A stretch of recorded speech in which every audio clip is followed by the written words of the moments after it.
Halo guys, di video kali ini saya Reviewers Family 99 akan membahas alur cerita Soul Land 2 episode yang pertama.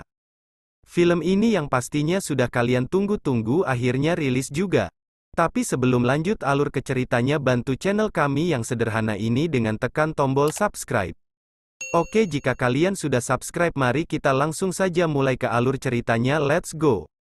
Pada awal ceritanya kita akan diperlihatkan keadaan benua dahulu setelah 10.000 tahun kemudian. Sejak pertarungan besar empat dewa antara Tang San melawan Bibi Dong dan juga Qian Rensu berakhir. Diperlihatkan keadaan benua dahulu benar-benar berubah 90% dibandingkan dengan sebelumnya. Kita akan diperlihatkan gedung-gedung yang sangat bercorak dan sudah berwarna. Serta pola-pola modern teknologi canggih terbentuk di atas kubu bangunan. Begitu juga dengan patung-patung dari karakter legend dari Monster Shrek beserta dengan guru-gurunya dibangun di sana. Bukan hanya itu, sebuah patung legenda yang menggambarkan sosok harimau putih neraka juga dibangun di tempat bagian pertengahan ibu kota. Setelah pancaran itu kemudian menembus cakrawala langit, maka Tang San bisa melihatnya dari alam dewa. Itu menandakan bahwa bintang baru telah terlahir kembali. Sejatinya Tang San dan juga Xiao pada saat ini masih berada di alam dewa. Dan diperlihatkan sang penegak hukum alam surgawi itu tampak gelisah dengan keadaan benua dahulu yang saat ini tampak sangat kacau. Itu semua dikarenakan perputaran waktu yang berjalan begitu cepat. Dalam penjelasannya, 1 hari di alam dewa, maka perbandingannya adalah 1 tahun di alam manusia. Pada waktu itu sebenarnya Tang San dan juga Xiao Wu ingin tinggal lebih lama di benua dahulu. Namun sayangnya dia telah menetapkan amanah pertaruhan di antara para raja dewa yang memiliki dua sifat berbeda. Satu kubu berpihak kepada kebaikan, dan satunya lagi kejahatan. Karena dengan sebab itulah Tang San terpaksa kembali ke alam dewa untuk memimpin panggung penegak hukum, serta mengatur segala situasi yang berada di dalamnya. Namun setelah berada di alam dewa selama 20 tahun, maka tentu saja di alam manusia juga telah berlalu selama 10.000 tahun. Sampai jangka masa itulah sekte Tang hampir saja dimusnahkan.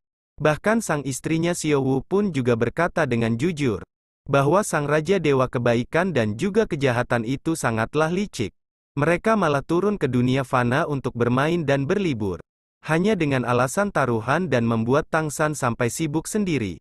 Bukan hanya itu, setelah mereka berdua tinggal di alam dewa, maka 4.000 tahun yang lalu pergesekan antara kerak bumi tidak hanya mampu memperluas benua dahulu, tetapi juga membawa begitu banyak perubahan.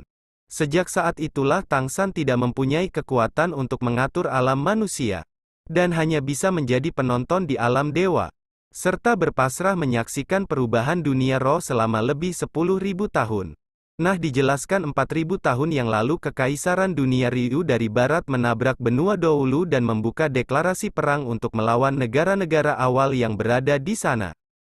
Dengan sebab itulah para tentara-tentara sekte Tang yang dibangun mati-matian oleh Tang San dikalahkan begitu mudah oleh Kekaisaran Ryu. Awalnya benua dahulu hanya memiliki 2 kekaisaran saja. Yang pertama Kekaisaran Tiando dan yang kedua adalah Xing Luo. Namun setelah 10.000 tahun berlalu, dunia roh telah terbagi menjadi 4 kekaisaran, diantaranya adalah Kekaisaran Tianhun, Kekaisaran Daling, Kekaisaran Ryu dan Silue. Sejak saat itulah perselisihan antara peperangan tidak pernah berhenti. Akibat pertempuran dahsyat itulah sekte Tang yang awalnya makmur menjadi begitu terpuruk dan kini benar-benar telah musnah. Meskipun Tang San adalah seorang raja dewa, tapi dia hanya bisa berpasrah melihat kemunduran dari sekte Tang yang telah dia bangun di masa lalu. Namun meski begitu sang istri juga menginginkan agar Tang San tidak terlalu banyak berpikir. Dikarenakan bagaimanapun juga perubahannya telah terjadi, itu dikarenakan perkembangan zaman. Ia mempengaruhi segala bidang yang berada di benua dahulu. Tapi jangan khawatir dikarenakan Tang San telah mendapatkan sebuah indikasi dan pertanda bahwa baru-baru ini bintang baru akan segera muncul di benua dahulu. Anak tersebut akan berkaitan erat dengan sekte Tang miliknya di masa depan. Awalnya Tang San ingin mencoba untuk melihat nasibnya di alam dewa. Tetapi saat ini pandangannya terhalang oleh sesuatu. Anak tersebut dilahirkan dengan kondisi yang begitu misterius. Nah, di obrolan itu ternyata didengar oleh anaknya Tang San. Setelah mendengarkan cerita ayahnya bahwa benua Doulu tampak menyenangkan, maka dia pun turun ke sana secara langsung untuk membuktikannya.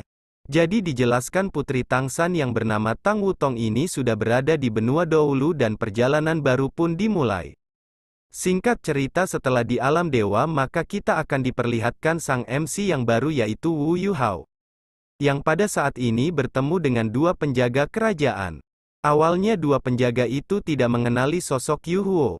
Namun setelah dia melihat belati harimau putih yang berada di pinggangnya, maka mereka pun akhirnya mengerti sosok pemuda yang berada di depannya merupakan tuan muda yang berasal dari keluarga Dai. Namun sayangnya Wu Yuhao menegaskan bahwa dia bukan lagi berasal dari marga Dai. Dan mulai hari ini dia telah bermarga Huo. Di sisi lain tujuannya kali ini Wu Yuhao ingin meninggalkan kediaman hina dan kotor tersebut, yang telah dianggapnya sebagai tempat seorang pembunuh. Kata-katanya yang diucapkan oleh Wu Yuhao merupakan sebuah penghinaan.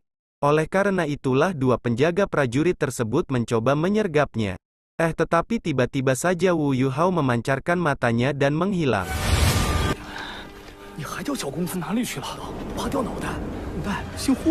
Dan sementara itu kita akan diperlihatkan bagaimana para pasukan dari sang adipati alias ayahnya Wu Yuhao yang bernama Dai Hao telah menempuh perjalanan untuk segera kembali ke ibu kota kerajaan.